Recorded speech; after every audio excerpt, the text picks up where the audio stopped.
Ladies and gentlemen, imagine for a moment that you have someone in your life who drains your energy, manipulates your emotions, and leaves you questioning your own reality. They are not just difficult. They are not just negative. They are something more. And we feel it. We've all been around people who make us uneasy, but we dismiss it. We tell ourselves we're imagining things, that we're overreacting, that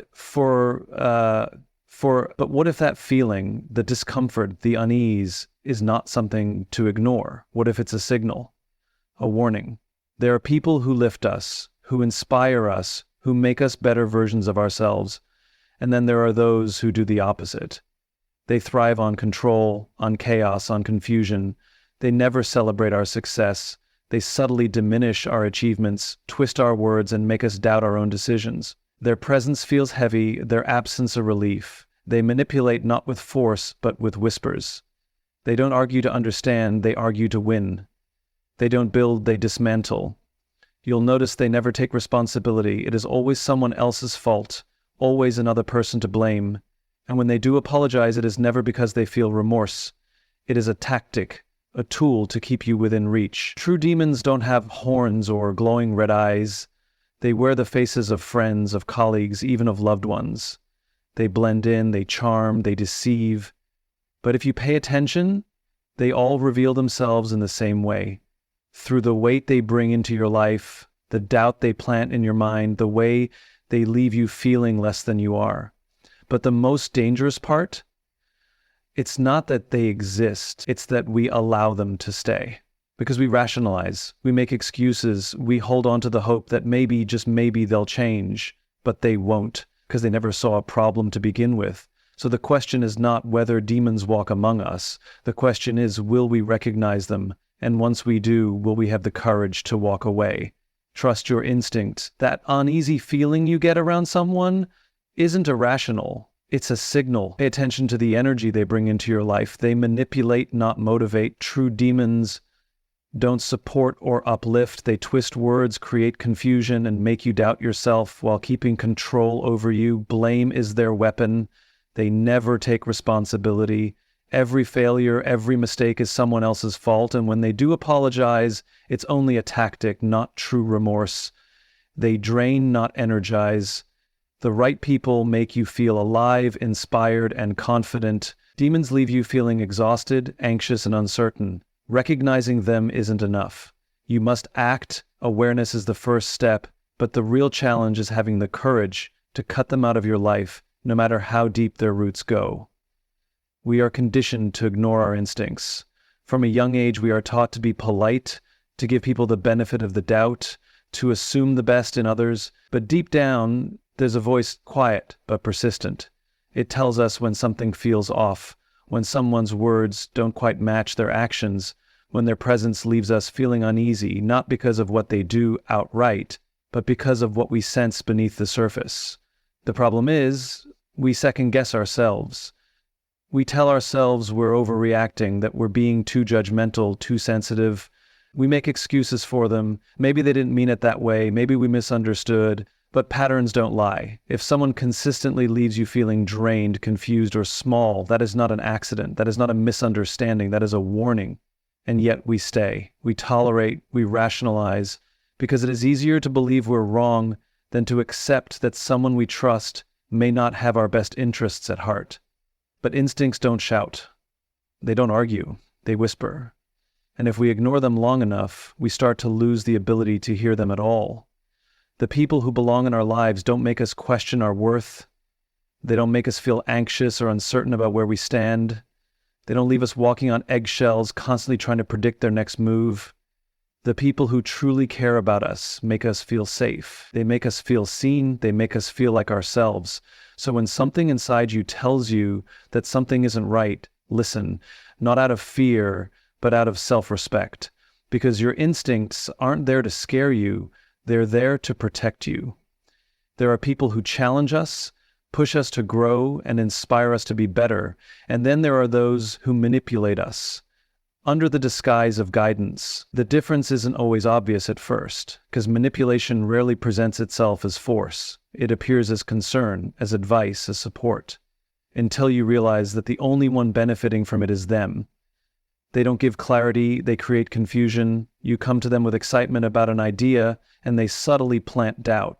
Not because they want to help you make the best decision, but because they want to keep you uncertain, second-guessing yourself, leaning on them for approval. They shift narratives so that no matter the situation, they remain in control. When things go wrong, they will remind you that they warned you.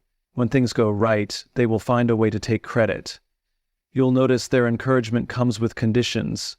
If they offer help, it's not selfless, it's a transaction, a favor that will be held over your head, a debt you didn't realize you owed. They position themselves as the person who always knows better, the one you should listen to, the one you should trust, until you recognize that trust only flows one way. True motivation gives people the freedom to succeed on their own terms. It supports without strings, without control, without the expectation of something in return.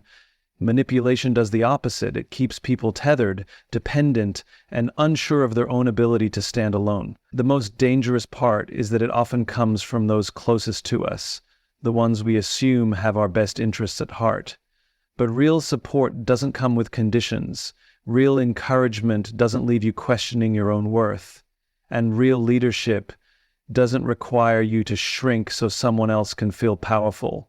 Some people take responsibility.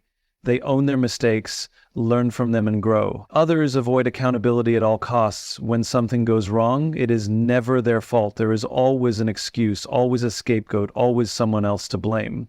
And at first it might seem like bad luck or unfortunate circumstances, but over time, a pattern begins to emerge.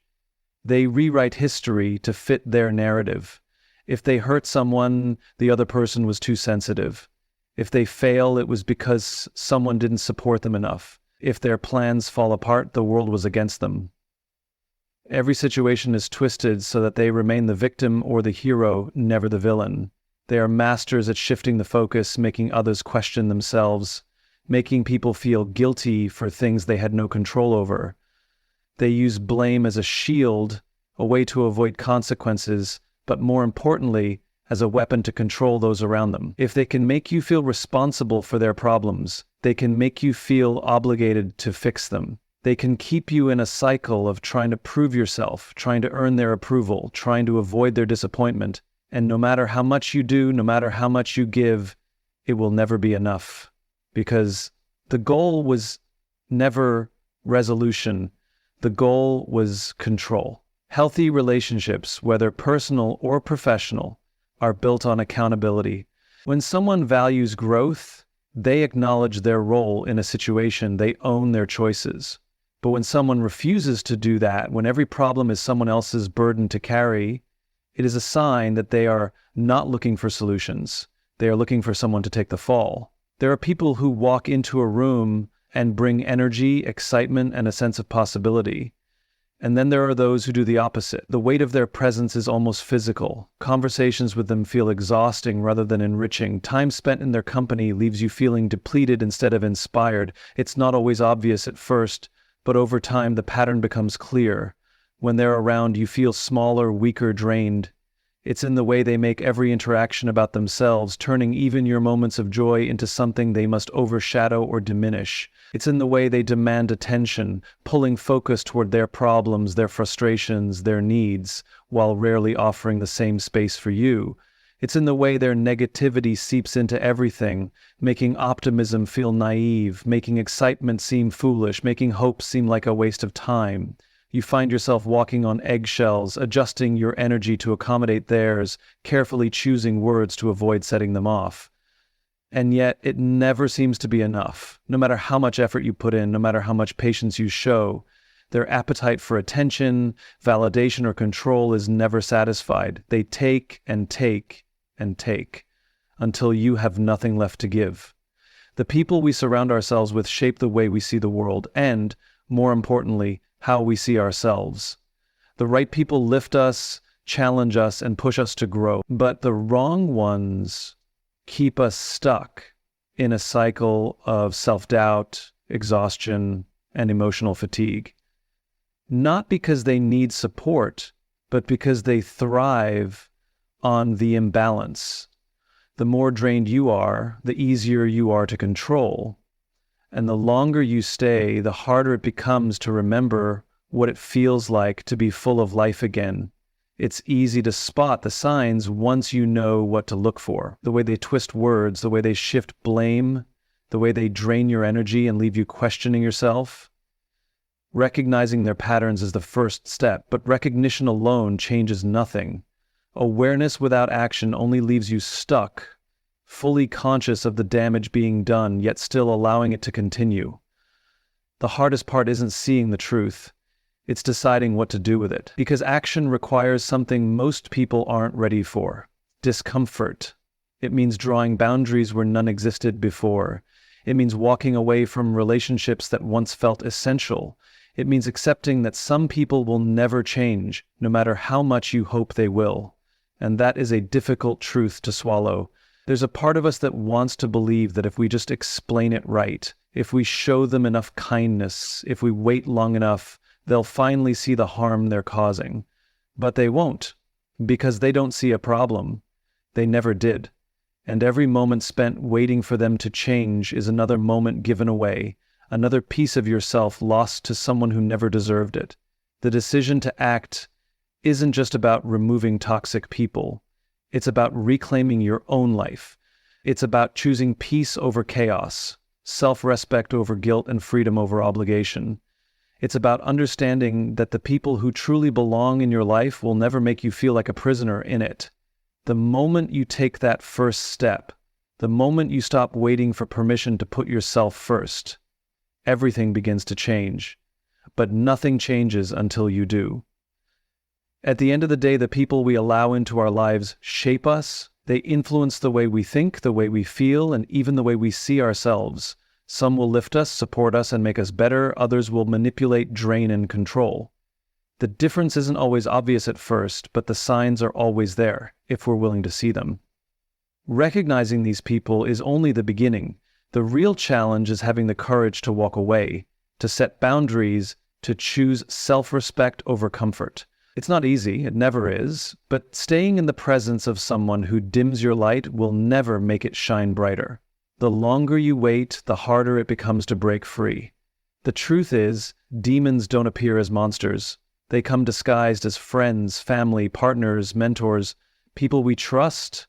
But trust is not a reason to tolerate harm. Loyalty is not a reason to accept misery. And fear is not a reason to stay. The people who truly deserve a place in your life will never make you question your worth, will never drain your spirit, will never manipulate your reality. So the choice is yours. Will you listen to your instincts? Will you protect your energy? Will you have the strength to walk away? Because once you do, you'll realize something powerful. The space they leave behind isn't empty. It's finally free for the right people to fill.